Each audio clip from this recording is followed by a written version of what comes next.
Liberado o telefone, se você quiser fazer alguma pergunta aos profissionais que aqui estão, que vamos falar sobre andropausa. Doutor Romero, bom dia, é um prazer tê-lo aqui no programa Canal Aberto. Bom dia, o prazer é todo meu. Como é que está o senhor, tudo bem? Tudo bem, felizmente. Sem andropausa? Sem andropausa. Muito bem. Eduardo Ribeiro, psicólogo, bom dia. Bom dia. Como é que vai, tudo bem? Tudo bem. Com ou sem andropausa? Sem andropausa. Sem andropausa, né? Doutor, o que é andropausa? Bem, a andropausa é um termo discutível que seria correspondente à menopausa da mulher. Inclusive, muitos autores não aceitam a andropausa. E um dado interessante é que o Aurélio Buarque de Holanda, um dos mais conceituados em dicionário, não registra o termo não existe no Aurélio. Correto. Eu consultei mais alguns dicionários e o único que registra é o Weiss, Antônio Weiss, que é um dicionário também bem conceituado. E ele define a andropausa como a diminuição da atividade genital do homem. O importante é que muitas vezes você tem dificuldade para fazer o diagnóstico, porque não existe, como na mulher, um marco. A mulher deixou de menstruar, é um marco. Qual seria o marco no homem? Então, alguns dizem, bom, o marco é a diminuição do hormônio masculino, a testosterona. E quando a pessoa apresenta sintomas de andropausa e a testosterona está normal, ele está em andropausa ou não? Será que esse homem, pela situação atual, tendo um governo federal como a gente tem, como o Lula, todo mundo está estressado, eu tenho a impressão que o Eduardo deve ter aumentado a clientela. Então, será que esse homem ele não está estressado e não tem andropausa? Então é bastante interessante, porque existe uma escola que aceita e outra que não, Então, eu acho que se você tem uma diminuição de testosterona, você tem também uma série de fatores que podem levar a isso, não só a andropausa. Muito bem. Tem já uma participação pelo telefone. Alô, boa tarde. Boa tarde, aqui é Dora do Tocantins. Pois não. Eu gostaria de cumprimentar a equipe e ao apresentador pelos temas apresentados. Obrigado. E também dar o meu abraço ao Dr. Romero e perguntar ao Dr. Eduardo se os homens têm muita ilusão quanto ao fato de acreditarem que a andropausa não vai atacá-los em nenhum momento. Muito obrigada. Obrigado a você. Pergunta para você, Eduardo. Muito bem. A respeito dessa consideração, como o Dr. Romero estava falando, de que existem muitos fatores para que surjam sintomas classificados ou entendidos como andropausa. Não é apenas simplesmente a diminuição do hormônio da testosterona no homem. Essa andropausa também pode ser conhecida como climatério masculino. Alguns autores ainda colocam nesse sentido, porque a andropausa está muito associada à diminuição da testosterona. Mas para alguns autores existem outros fatores, fatores como esse envelhecimento, como o envelhecimento é para todas as pessoas. Envelhecer pode ser um processo difícil para todo ser humano, não só para os homens, também para as mulheres. Então, o homem, quando ele está, algumas pessoas que têm essa fragilidade emocional, que têm algumas dificuldades pelo medo de envelhecer, pelo medo das perdas que o envelhecimento pode representar. Às vezes as pessoas têm uma ênfase, um investimento de energia muito grande na sua aparência, por exemplo. Conforme a idade vai progredindo, a aparência vai modificando. Assim como em todas as fases da vida são marcadas por características tanto fisiológicas quanto características psicológicas, a fase também do envelhecimento tem as suas mudanças. Então, toda mudança também no ser humano, ela é uma iminência de um medo, de um receio, de alguma coisa que vai mudar, de um desconhecido. Então, o homem, sim, ele tem medo da andropausa, como a mulher também tem medo dessa fase da menopausa. Alguns encaram de uma forma mais natural e outros têm uma dificuldade maior. Doutor Romero, agora, a partir de que idade que isso pode ocorrer? Bem, teoricamente, partiria dos 50 anos em diante. Que é quando acontece com a mulher, né? Exatamente.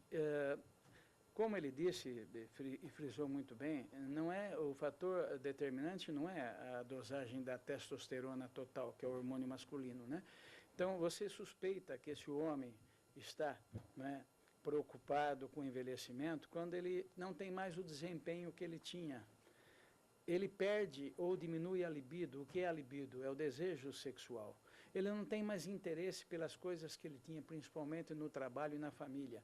Então, tudo isso pode levar a uma condição que você suspeite que ele está envelhecendo e está na andropausa, para mim, entre aspas, né? Eu também sou da escola que não aceito muito a andropausa como a menopausa, que é clássica, não é? Certo. Então, se você tiver uma pessoa nessas condições e com uma dosagem de testosterona baixa, e você deve repetir, porque muitas vezes essa testosterona não está correta, você repete e o melhor exame é um pool de sangue. Você colhe 3 vezes o sangue com diferença de 20 a 30 minutos, o paciente em repouso, mistura todo esse sangue das 3 coletas e faz uma dosagem de testosterona. Se ele tiver com a testosterona baixa, você vai analisar muito bem se você pode repor hormônio masculino. Não, tem um aspecto importante que é o câncer de próstata. Esses casos, eles são muito ajudados, quer dizer, a gente colabora bastante quando, além da reposição, se houver necessidade e se for possível, encaminhá-lo para um psicólogo, porque ele está com a autoestima lá embaixo também. Então, a psicoterapia de apoio vai ajudá-lo bastante. Porque se você repor esse hormônio masculino, como uns poucos fazem via telefone, você está correndo um risco, porque apesar de não haver nenhum trabalho mostrando que o hormônio masculino ele acelera o aparecimento de um câncer, não existe nenhum trabalho, mas todos nós sabemos que existe relação entre o hormônio masculino e câncer de próstata. Então, para você repor, né, a testosterona num paciente com 50, 60 anos, você tem que fazer um exame de próstata através do toque e um exame de sangue através do PSA. Muito bem. O telefone, alô? Bom dia. Oi, boa tarde, quem? Por gentileza, eu queria fazer uma pergunta ao doutor Romero. Qual que é seu nome? Zane. E qual que é a pergunta? Seria, tipo assim, homem tem vasinhos nos testículos, digamos assim, pode ter varizes, uma coisa assim. Pode ser por causa da andropausa, outros fatores. Qual a idade? 55. 55, doutor. Bom, pelo que eu entendi, varizes no escroto se chama varicocele. Varicocele é uma dilatação das veias, é uma fragilidade das veias, que quando acomete a bolsa escrotal, recebe o nome de varicocele. Então, a varicocele é semelhante à hemorroida e semelhante às varizes. Recebe nomes diferentes porque a localização é diferente. As varizes do cordão espermático, chamada varicocele, ela não tem relação com andropausa. Ela tem relação e é a principal causa de infertilidade. Então, uma pessoa que tem varicocele, principalmente a varicocele mais acentuada, nós classificamos em grau 1, 2 e 3, essa pessoa pode ter dificuldade para engravidar a companheira. Isso não significa, se houver gravidez, que essa criança vai ter problema. A dificuldade é apenas para a gravidez. Muito bem. Ficou bem claro para nosso ouvinte. Agora, Eduardo Ribeiro, o doutor falou aqui na questão da andropausa e colocou que tem um acompanhamento com o psicólogo, né? Então, vale a pena salientar que a gente não deve alinhar, ou deve alinhar o estresse com a andropausa. Os dois caminham juntos ou não tem nada a ver?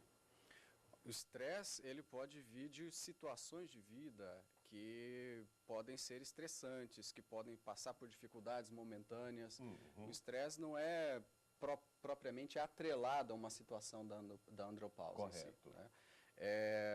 O estresse é uma resposta natural a uma situação de vida que pode representar um perigo para essa pessoa. Então, se houver essa representação de perigo, como o envelhecimento, o envelhecimento para alguns pode representar a morte, uma proximidade maior com a morte. Então, isso pode ser sim um fator estressante. Porque ele colocou que a questão da pessoa perder aquela falta do desejo sexual, essa coisa toda aquela vida, aquilo que ele fazia, perdendo também até mesmo esse apetite no ambiente do trabalho, trabalhando com mais vontade, com mais vigor, é a questão do estresse, e não atrelada à andropausa. Olha, pode ser atrelada a esse sentido, a esse momento da vida em que está se vivendo. Em alguns casos também se atrela ao aparecimento desse climatério masculino ou dessa andropausa a questão da depressão também, né? de haver um desinteresse na vida, um desinteresse nas atividades sociais, um desinteresse nas atividades familiares. Do ponto de vista psicológico, é analisado, assim, primeiro exclui-se a questão dos fatores fisiológicos, né? Primeiro tem que ser feita uma análise para verificar se a causa dessa mudança de comportamento, tanto de uma situação de estresse, quanto de uma situação de depressão, uma situação de apatia diante da vida, tem que ser analisado se isso não tem fundamentos e causas orgânicas. Então é necessário ter um exame, um bom acompanhamento médico para excluir. Que não adianta ficar tratando também de um aspecto emocional que é gerado por uma base fisiológica. Muito bem. Excluindo-se essa parte fisiológica, aí no trabalho psicológico é analisar qual o sentido, qual a relação que essas mudanças nesse desenvolvimento têm a ver com o comportamento apresentado. Como o doutor também bem colocou, a questão, o sintoma mais evidente que se coloca como da andropausa seria a dificuldade da relação do homem, a dificuldade erétil. Essa dificuldade erétil também ela pode aparecer em outras fases da vida. Né? Exatamente. Também o adolescente, também o adulto, também o idoso também pode ter essa dificuldade da disfunção erétil. Essa dificuldade pode ter tanto causas orgânicas quanto causas psicológicas ou ainda as duas associadas. Né? Vamos ao telefone. Alô? Alô, Oi, quem? Hélio, Hélio, qual que é a pergunta, meu amigo? viu? Eu queria fazer uma pergunta para o urologista ali. Pois não? Por exemplo, eu tenho um problema assim no pênis que ele fica gelado e dói bastante. Por exemplo, a gente coloca a mão assim ou aquece, ele para de doer. O senhor entendeu, doutor? Entendi. Bem, você tem que consultar com um urologista da sua confiança, porque, como muito bem colocou o Eduardo, como a gente faz diagnóstico de problemas emocionais? Excluindo o orgânico.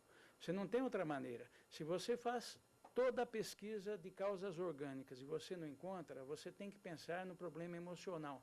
E daí você vai encaminhar essa pessoa para um bom psicólogo que tem experiência na área para poder ajudar o paciente. Você pode ter um problema, inclusive, de ordem emocional, porque quando a pessoa tem alteração emocional, a temperatura do órgão genital é levada para os extremos.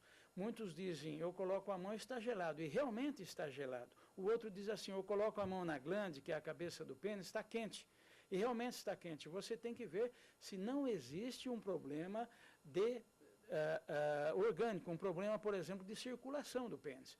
E isso nós temos condições de ver com tranquilidade se existe um comprometimento da circulação ou não.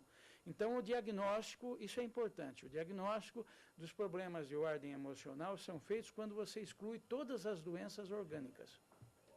Muito bem. Obrigado, Hélio, pela sua participação. E você também pode ligar e pode fazer a sua pergunta, aproveitando os profissionais que estão aqui hoje, fazendo esse trabalho de prevenção, esclarecendo. E hoje as pessoas sofrem por falta de conhecimento. Incrível, mas é verdade. Porque aí estão os profissionais. A imprensa, a mídia do dia a dia está colocando vários relatos e vários assuntos a serem discutidos, aí muitas pessoas ainda ficam naquela de ficar no anonimato, se escondendo, não querendo encarar de frente os problemas. Alô, boa tarde. Alô? Boa tarde. Oi, quem? É, José.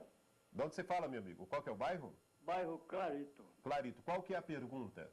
Eu tenho 55 anos, me considero bem sobre as alterações da andropausa, né, como foi citado aí pelos doutores. Uhum.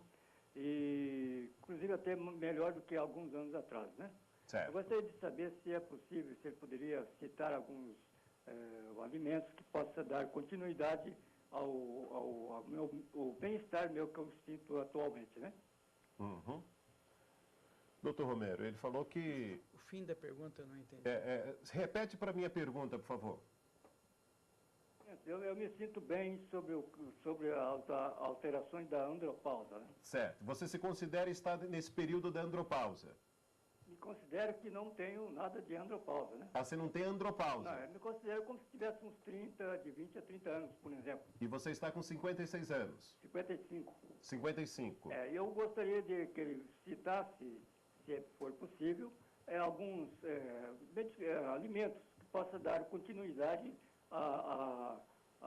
para evitar o surgimento da andropausa, ou seja, para para que ela venha com mais daqui a vários anos depois, né? Então tá, ele quer saber se há um retardamento da andropausa, né? Porque ele se sente com 55, uma pessoa de 32 a 35 anos, e quer saber se tem algum tipo de alimentação, algum cardápio que ele pode seguir para, quando vier a andropausa, ele estar de bem com a vida. Bem, o envelhecimento é uma realidade, né? E nós temos que estar preparados para isso, principalmente a cabeça, né? E como eu digo sempre, a cabeça de cima deve estar preparada para isso, né? Então, o alimento ideal seria o alimento mais natural, né? Uma dieta regrada, isso serve para todas as doenças, né? E vou te dar mais uma dica sobre câncer de próstata. A moda do momento é a pessoa comer alimentos que tenham licopeno. Há algum tempo era outro alimento, hoje é o licopeno. Então, quais são os alimentos ricos em licopeno? O tomate, goiaba vermelha e melancia, nessa ordem. Então, se você comer bastante tomate, você está protegendo a sua próstata contra o câncer. Apesar de que o dado mais importante para câncer de próstata é o fator genético. Se a pessoa tem um familiar de primeiro grau, pai ou irmão com câncer de próstata, a chance dele ter câncer de próstata é maior. Então, o que ele deve fazer? Né? O seu exame anual. Aos 45 anos, todo homem deve consultar um urologista que fará o toque retal, que é extremamente importante, e um exame de sangue que se chama PSA. Além disso, ele deve fazer também uma consulta anual a partir dessa idade com um cardiologista de sua confiança. Porque é comum a pessoa ser hipertensa, ter a pressão alta e não saber, porque o organismo se adaptou e ele não sabe. E, de repente, ele faz um AVC, que é o derrame, e acaba tendo consequências mais graves. Então, a alimentação natural, que hoje é difícil você saber o que é natural, porque nós não sabemos hoje o que nós comemos. O americano enfia tanta coisa ruim na gente e a gente come sem saber o que é. Então, você não sabe se tem agrotóxico ou não, você não sabe se aquela carne que você está comendo tem hormônio feminino ou não. Então, se você puder comer mais naturalmente possível, você estará se protegendo. Obrigado, meu amigo. Vamos ao telefone, tem na outra linha outra participação. Alô, boa tarde. Alô. Oi, quem? Samuel. Samuel, qual que é o bairro, meu amigo? Santa Felicidade. E qual que é a pergunta? É o seguinte, eu gostaria de saber se com o passar do tempo diminui a quantidade de espermatozoide